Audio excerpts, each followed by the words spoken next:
A day in my work place. ഇതെൻ്റെ ആദ്യത്തെ on voice video ആണ്. അങ്ങനെ രാവിലെ അരമണിക്കൂർ ഡ്രൈവും അരമണിക്കൂർ ബസ്സുമായിട്ടാണ് ഞാൻ എൻ്റെ ജിമ്മിലെത്താറ്. ഇതാണ് മട്ടന്നൂരിലെ ബോൺ ടു ബോൺ ജിം. എന്താ അറിയില്ല, ആദ്യം തന്നെ ഞാൻ കേർട്ടൻസ് ഒക്കെ ഒന്ന് ക്ലോസ് ചെയ്ത് വെക്കും. തൊട്ടു മുമ്പ് ജെൻസിൻ്റെ ടൈമാണ്. ചിലരൊക്കെ മറന്നു പോകുന്നതാണോ അല്ലെങ്കിൽ അറിയാഞ്ഞിട്ടാണോ എന്നറിയില്ല, വെയിറ്റ് പ്ലേറ്റ്സ് യൂസ് ചെയ്താൽ തിരിച്ച് വെക്കാതെ വരുമ്പോൾ അതെടുത്ത് മാറ്റി വെക്കലാണ് എൻ്റെ അടുത്ത ജോലി. പിന്നെ യൂസ് ചെയ്ത് വെച്ച സ്റ്റെപ്സും റോപ്സും ബാർബെൽസ് ഡംബെൽസ് മാറ്റൊക്കെ ഒതുക്കി വെച്ച് പിന്നെ ബെഞ്ച് സൈഡിലേക്ക് മാറ്റി വെക്കും. കാരണം ഇന്നിവിടെ കാർഡിയോ ഫ്ലോ വർക്കൗട്ട്സ് ആണ് നടക്കുന്നത്. ഇതൊരു ഗ്രൂപ്പ് സെഷനായിട്ടാണ് നടത്തുന്നത്. അതിനു മുമ്പ് ജിമ്മൊക്കെ നീറ്റാക്കി ഹസാർഡ്സൊക്കെ മാറ്റി വെച്ച് എന്തേലും വേസ്റ്റ് ഉണ്ടെങ്കിൽ അത് ക്ലിയർ ചെയ്ത് വെക്കണമല്ലോ. സോ ഇതാണ് നമ്മുടെ കുട്ടപ്പനായി കിടക്കുന്ന ജിമ്മ്. ഞാനൊരു മംഗലപ്പുര ആക്കിയിട്ടുണ്ട്. ഇനി എൻ്റെ കലാപരിപാടിയാണ്. ക്ലയൻസിന് വർക്കൗട്ട് കൊടുക്കുന്നതിന് എനിക്ക് ശേഷി വേണമല്ലോ. സോ ഞാൻ ആദ്യം വർക്കൗട്ട് ചെയ്യും.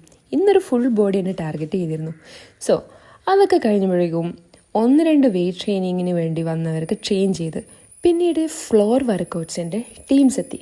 സോ വർക്കൗട്ട് തുടങ്ങുന്നതിന് മുമ്പ് കുറച്ച് ഇൻസ്ട്രക്ഷൻസ് കൊടുത്തു. അങ്ങനെ വാമപ്പിൽ കൂടി വർക്കൗട്ട് സ്റ്റാർട്ടായി. നല്ല രീതിയിലുള്ള വാമപ്പ് ചെയ്തതിന് ശേഷം വർക്കൗട്ട് ചെയ്യുന്നതാണ് കാണുന്നത്. കാർഡിയോ ഫ്ലോർ വർക്കൗട്ട് ഹാർട്ടിൻ്റെ എൻഡ്യൂറൻസ് മെച്ചപ്പെടുത്താനും കലോറീസ് ബേൺ ചെയ്യാനും ഫാറ്റ് ലോസ് ജേണിയെ സപ്പോർട്ട് ചെയ്യാനും പിന്നെ ഫുൾ ബോഡി മസിൽസ് എൻഡ്യൂറൻസ് വർദ്ധിപ്പിക്കാനും ലെഗ്സ് ഗ്ലൂട്ട്സ് കോറ് ആംസ് ഇതൊക്കെ ഒരുമിച്ച് ആക്ടിവേറ്റ് ആവാനും coordination balance body movement stamina improve ചെയ്യാനും സ്ട്രെസ്സ് കുറച്ച് എനർജി കൂട്ടാനും ഇത് സഹായിക്കുന്നുണ്ട്. പിന്നെ ലാസ്റ്റായി ഒരു വാൾ സെറ്റ് കൂടി കൊടുത്ത് ഇതൊക്കെ കഴിഞ്ഞ് നല്ല രീതിയിലുള്ള സ്ട്രെച്ചിങ് കൂടി ചെയ്ത് മസിൽസിന് റിലാക്സേഷൻ കൊടുത്തതിന് ശേഷം നമ്മളൊരു സെൽഫി വീഡിയോ എടുത്ത് പിന്നെ ഞാൻ ചെറുതായി ഒന്ന് ത്രെഡ്മില്ല് യൂസ് ചെയ്തു. പരിപാടി എടുത്തു. ശുഭം.